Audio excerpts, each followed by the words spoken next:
Welcome to the Health Daily Show, your go-to where leaders, founders, investors share insights on growth, innovation, business building.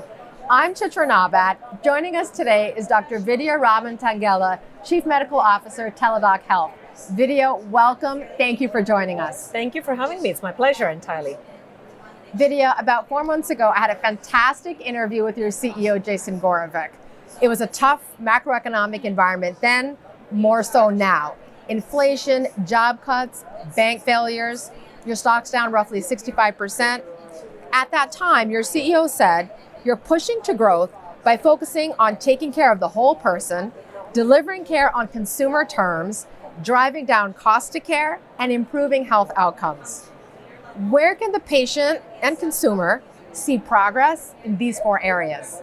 Great question, and I'm glad that you're picking up from where you left off with Jason. So I would say let's maybe take them one at a time. So on the whole person, we're continuing to invest, innovate in optimizing each of our assets that actually allows us to provide the whole person care, right? And then we're able to bring those together in meaningful forms, one patient at a time, to provide the care. What that has been teaching us, interestingly, is the intricate and interconnected nature of health in the body, right? It's not physical care separate from mental health, separate from all other contexts. It's everything is together. And so we're able to unravel more and more of the root causes of illness or of good health, which then we're able to now have a conversation with the patient about and empower them to play a bigger and an active role in managing their own health. So that's point number 1. Point number 2, I think your question was about the providing care on consumers' own terms. So clearly, logistical things like being able to schedule an appointment in less than a week, having a first consult go for about up to an hour, and the convenience of being able to do all of that from your own home is very much on their own terms. In addition, we deploy data and insights from the data to really personalize the care. So no 2 consumers, no 2 patients are the same. And so it is really looking at it from their perspective. So we tailor every step of the way.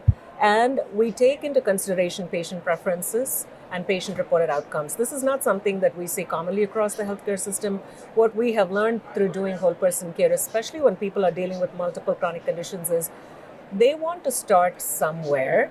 That may not be where we want them to start, but having the dialogue to really factor in patient preferences so that it feels like it is being done on their own terms is another piece that we're very focused on. And needless to say, things like breaking down language barriers, providing language services, addressing social determinants of health, I think all of those encompass the various ways in which we are meeting consumers where they are. With respect to costs and driving down costs, what I would say is that first and foremost, we're very heavily focused on prevention, right? So if you look at our primary care, we find that a lot of people have never had a PCP relationship before. So to me, that's a great first step because you're preventing something from getting worse. You're probably catching illnesses early. You're sending people to the right screening facilities to get the screenings done. So we're driving down costs by prevention.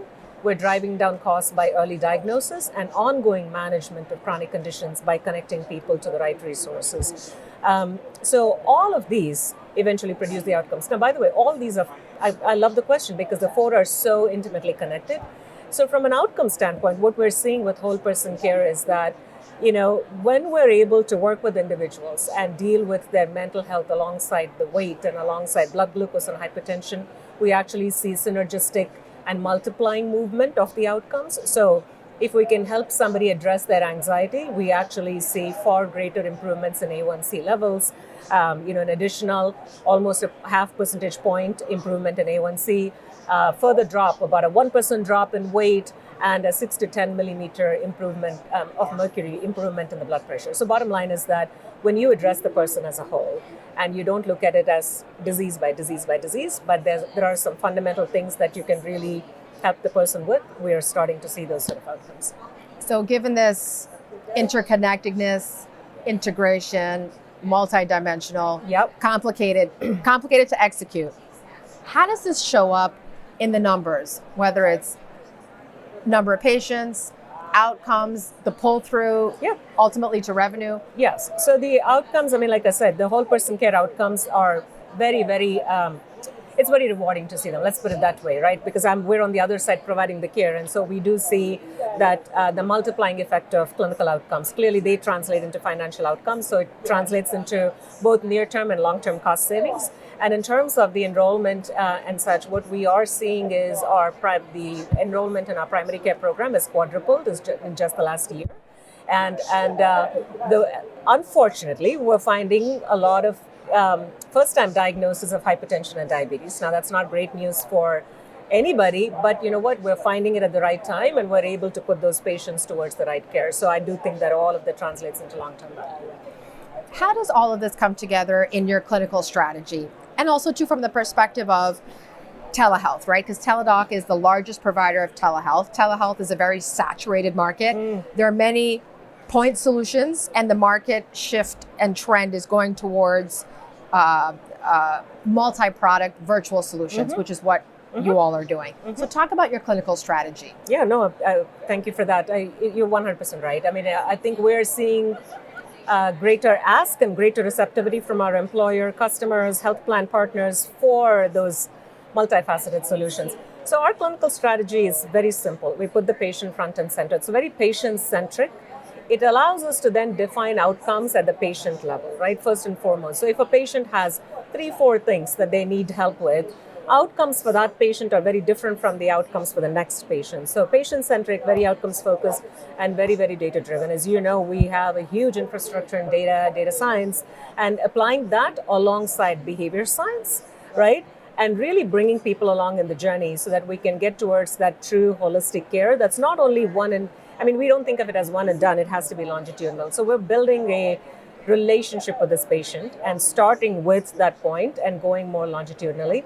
The goal obviously is to provide very effective care, but also do it very equitably. So one other key component of our clinical strategy is bringing in the health equity strategy right into the clinical strategy, right? So whether you start by understanding who you're serving, how that's working, all the way through to how does access differ from one population to another, what does experience look like, what do outcomes look like. So we take all of that into the clinical strategy.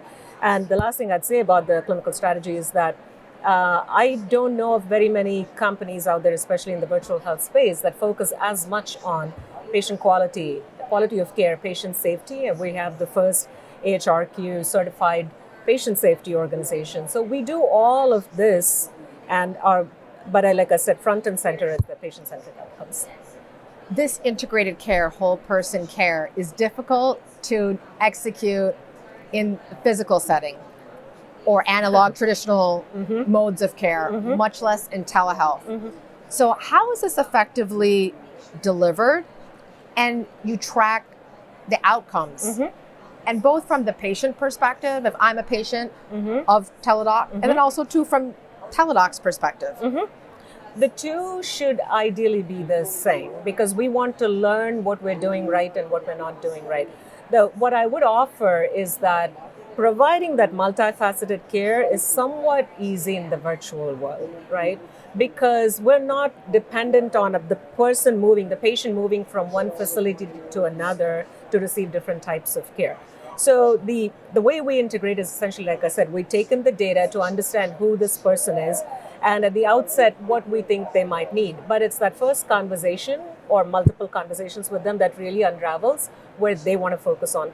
You start to marry that and continue to get all forms of data to then really tailor what we want to offer to the person and how we work with them on their own terms, start to move the needle, and then we build from that point on.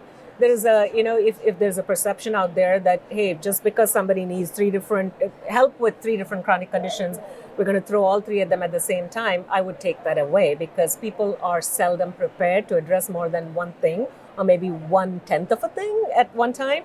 So we start small, but then we build it up. And what we are seeing with our data is that, for instance, employers may have had these solutions, Teladoc solutions, for quite some time. People may not enroll on day 1 or day 30, but they do enroll at month 6 or month 9 because they make that slow shift and or word of mouth. So we're there anytime they need them. And so integration to us is at multiple levels. It's not just technology and data. It's really about how is that resonating with the patient? And we want to make it as seamless as possible to the patient so that they should never know that we have 4 programs or 5 programs. It's like, okay, whatever you need, that's provided at the holistic level. Primary care P360, Yeah. you talked about it earlier, enrollment up 4 times.